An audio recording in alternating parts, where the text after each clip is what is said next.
حضرت لقمان حکیم نے 1000 برس کی عمر پائی، یہاں تک کہ حضرت داؤد علیہ السلام کی صحبت میں رہ کر ان سے علم سیکھا، اور حضرت داؤد علیہ السلام کی بعثت سے پہلے آپ بنی اسرائیل کے مفتی تھے۔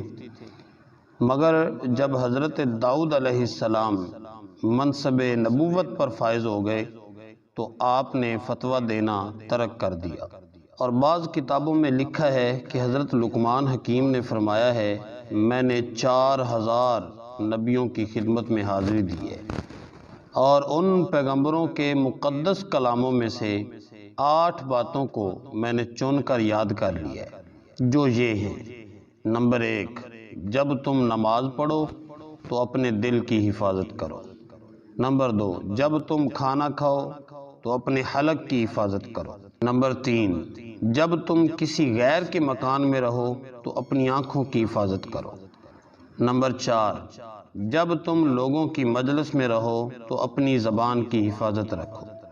نمبر 5، اللہ تعالیٰ کو ہمیشہ یاد رکھو۔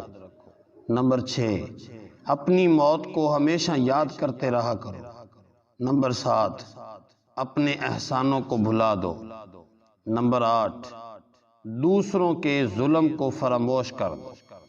حضرت لقمان حکیم رحمۃ اللہ علیہ آپ نبی نہیں تھے بلکہ آپ حکیم تھے، اور بنی اسرائیل کے نہایت ہی بلند مرتبہ صاحب ایمان اور بہت ہی نامور مرد صالح تھے، اور اللہ تعالیٰ نے آپ کے سینے کو حکمتوں کا خزینہ بنا دیا تھا۔ قرآن مجید میں ہے، وَلَقَدْ آتَيْنَا لُقْمَانَ الْحِكْمَةَ أَنِ اشْكُرْ لِلَّهِ وَمَنْ يَشْكُرْ فَإِنَّمَا يَشْكُرُ لِنَفْسِهِ وَمَنْ كَفَرَ فَإِنَّ اللَّهَ غَنِيٌّ حَمِيدٌ۔ اور بے شک ہم نے لقمان کو حکمت عطا فرمائی کہ اللہ کا شکر کر، اور جو شکر کرے وہ اپنے بھلے کو شکر کرتا ہے، اور جو ناشکری کرے تو بے شک اللہ بے پرواہ ہے، سب خوبیوں سے رہا۔